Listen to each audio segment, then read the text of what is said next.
lugar. Oo. Like sa Doon inyo wala, di ba? Walang angiogram sa amin. Kailangan heart center or kaya Marikina Valley or sa tawag dito,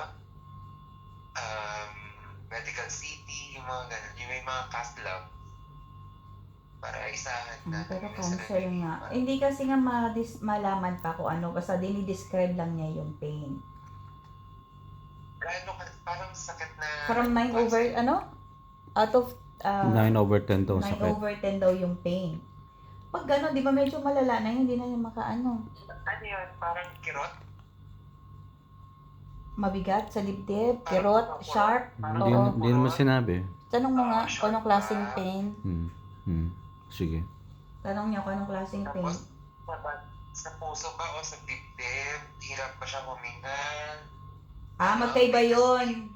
Paano nagkaroon sabing puso? Daddy lang?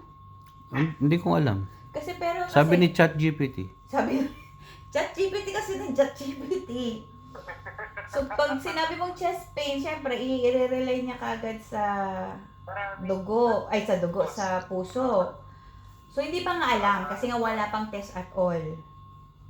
So, ang ano lang, parang ano lang, parang ano lang, pati yung hospital na pinuntahan niya sa Cebu, parang ano lang din. Hindi naman siya na-check up properly doon. Hindi siya na-check up properly, yung BP, ganyan, una, mataas ang BP, kaya siya nagpa-check up. Tapos hanggang sa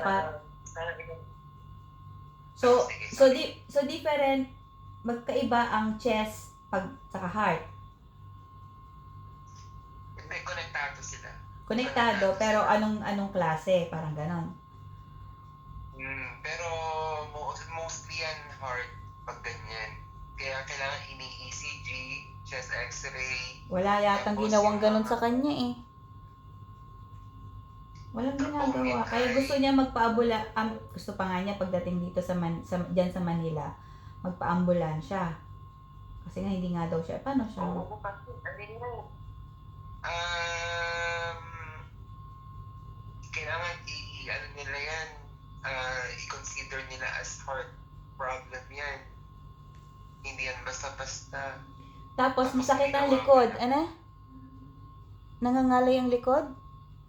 Mataas din kasi sa mga test niya, tinitest lang siya, lab test. Dugo, ganyan. So, mataas ang CREA, ganun lang yung mga findings. So, ang daming mga diabetic pa siya. Controlled ba? Yan ang di namin alam kung control. 7.5. 7.5 ang dugo? Ay, ang sugar? 7.5,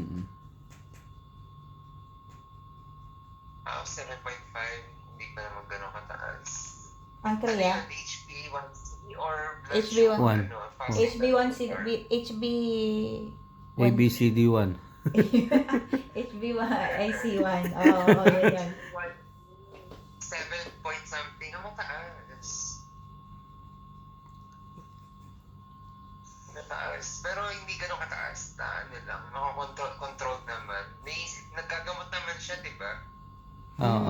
Pero syempre, hindi natin na namomonitor eh. Yan na nga. So ngayon, luluwas na siya dyan sa Antipolo. Ngayon, problema yan. Ipapacheck up siya kung ano talaga yung kanyang... Hindi Pwede na. naman sa assumption natin. Kasi kung sa assumption, alam ko sa amin na may cath lab na, pero hindi ko alam kung ongoing na. Pero yun nga, kung sa assumption sila, at least makitaan lang ng kung ano yung mga initial test na pwedeng gawin para ma-rule out na or ma-consider yung mga kailangan gawin para malaman kung anong management. Maumpisahan na rin yung mga medications na kailangan niyang i-take. Lalo na kung ano yan, kung ang dami kasi kailangan i-take. Ang daming gamot, nakakaya. Ang dami, din sa madaming test. Madami talaga. Saka kahit saan ka pumunta kayo, mahal na halos lahat. Walang choice, kailangan i-test talaga siya. D-dimer, check yung D-dimer kung mataas yung D-dimer. Kasi ano yan, kung mataas ang D-dimer, pwedeng mag-pulmonary embolism, ganyan. Maraming factors din kasi. Tapos 2D echo, 2D echo ulit siya. Kung na-2D echo na siya before, kailangan malaman 2D echo ulit ngayon. Kasi nga may ano siya, may symptoms siya. Tapos meron din yung isi-check din yung troponin I niya, CKMB, procalcitonin, ano nagkakos, naglalagnat ba, hindi naman, kung hindi naman infection, pero saan galing? Yun yung kailangan nilang malaman lahat man. So, back to zero lahat yan. Oo nga. Tapos kung nasa na diabetes, check din yung thyroid function test niya, kung okay ba, tapos chest x-ray kung maganda naman, edi i-check din naman nila yung ano naman niya, yung Kidney, sa liver. kidneys naman. Okay, sabi kung slightly elevated, okay lang, hindi napapatulad yun. Pero kung mataas talaga, ano siya, Dialysis? i-diagnose siya na, hindi, i-diagnose siya na as acute kidney injury related sa cardio yan, ganun. So, ano yan, maraming magiging doctors din si Tito.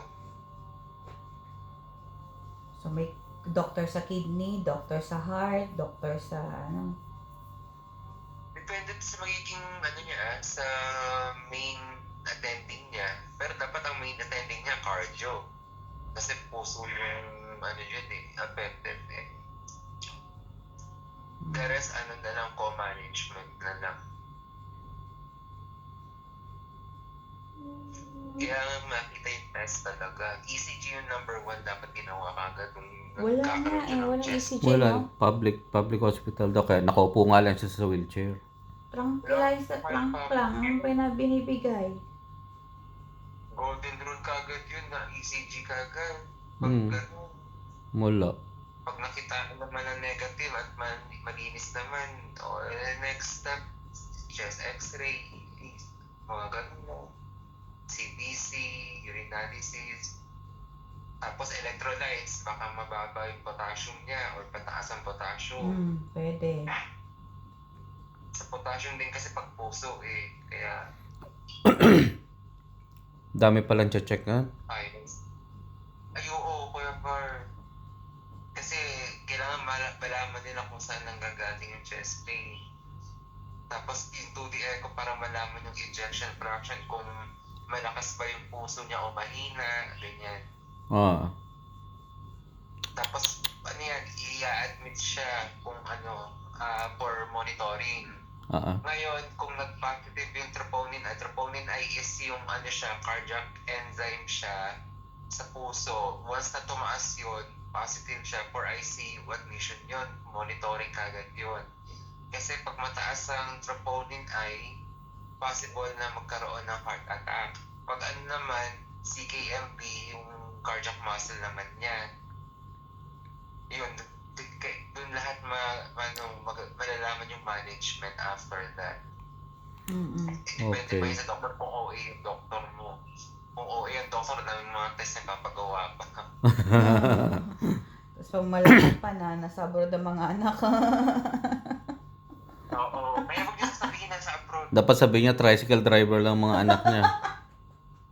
Huwag i-declare na naka-abroad ang mga anak. Kasi ang dami papagawa test niyan. Na minsan unnecessary pa. Okay, Del.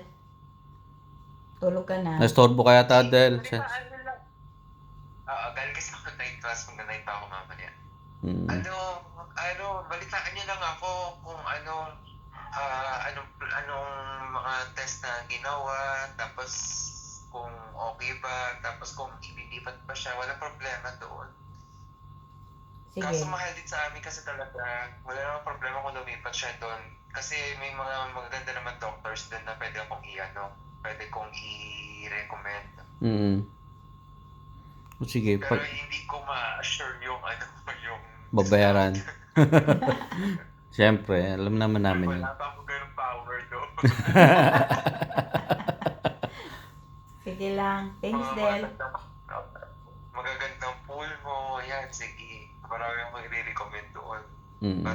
Para kasi ang ano diyan, house case 'yan kung darating siya sa Manila kasi wala siyang kilalang doktor. Mm. Lalo pag sa Assumption.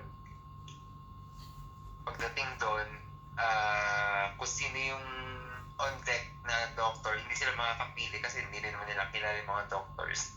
Alam kung ko sino yung meron on yata, deck no? doon, pangit o maganda, Meron yata din.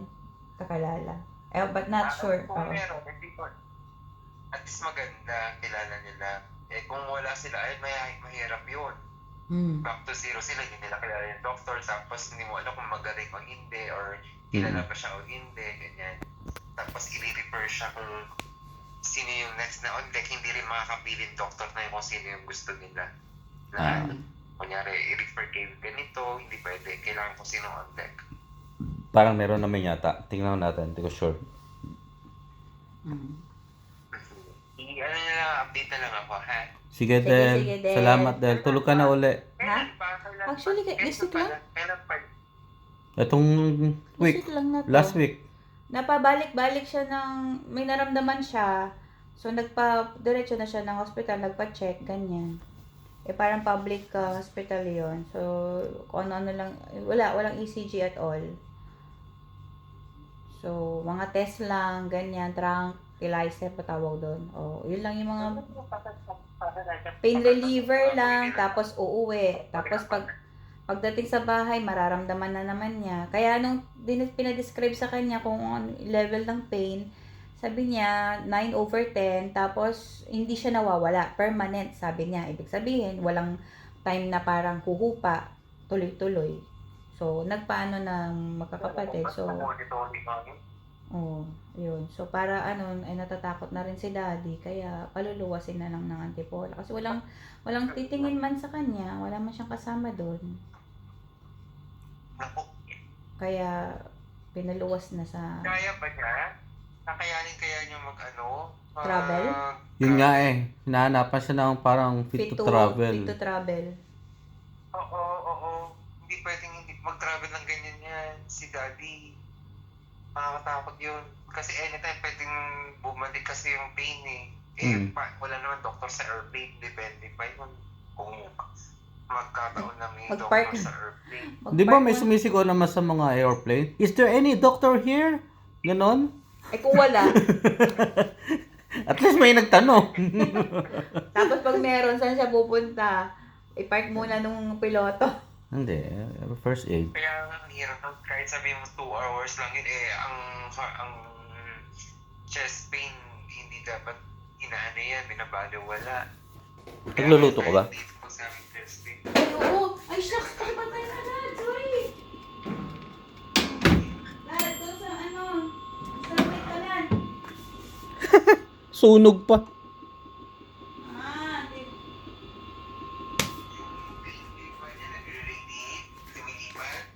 Ayan ang di pa alam. Hindi namin ma-explain kasi Del. Oo, kasi ang communication is si Joanne. Tapos i-relay sa atin. Tapos hindi rin namin alam kung ano yung tolerance niya sa pain. Oo. 'Di ba? Kasi meron namang masakit sa akin pero level 1 lang pero sa iba level 10 na, parang gano'n, 'di ba? Pero kahit level 1 nga na, kay AJ noon, ano lang yun, kirot lang yun, may nararamdaman siyang kirot, pero hindi siya pabalik-balik. Pinapunta ko sa hospital card na they found out na parang may angina nga siya. At least naagapan, nabigyan siya ng gamot. Tapos nalaman din niya yung mga labs niya, mataas ang cholesterol, na pwedeng dahil doon, nagde-deposit yung mga cholesterol sa veins niya. Kaya sumisikip yung niya. Kasi tumataas din yung BP niya eh. So, konektado nga siya lahat. So, yan. Ako, Yes, daddy. lahat. No more mantika. Yes. Mantika at saka taba. Okay na yung asin, wala problema, may ilalabas mo yan kung maganda ang kidneys mo. Pero ingat pati sa alat kasi kidneys naman ang tatamaan sa'yo. Ay, nako. Walang dapat pala talaga walang lasa lahat ng pagkain natin ngayon. Wala na akong ginawang tama, Lendel. Sorry sa doktor. Kasi sa mga doktor na. Yung mga doktor na yon, pag pinapanood mo, parang wala kang ginawang tama sa buhay mo, mali lahat. Tapos yung nila, nakakatawa pa yung mga nila, yung mga itsura nila. Mga Kaya nga. nakangiti pa. Alam nyo ba, na ganito, ganyan yan. Sabi ko, ano na lang, wala na kaming gagawin. Ay, nako. Sila kasi, Yun lang. wala silang, ayun na, kumikita na lang sa pagbablog. So, parang na. So, pwede sila, may time sila mag-exercise, may time sila lahat, may time sila magluto, may time sila lahat. Hindi na nila kailangan magbanat ng payo-payo na lang sila. So, sige, mami, patulogin mo na si Lendel. Del, tulog ka na. Hikap ka na. Sensya na, Del. Sensya Sige na. na, Thank you, ah. Update kita. Update up po lang. Opo. Sige. Bye-bye. God Bye-bye. bless. Thank you, Del. God bless. God bless. Ingat, ingat. God bless. Pray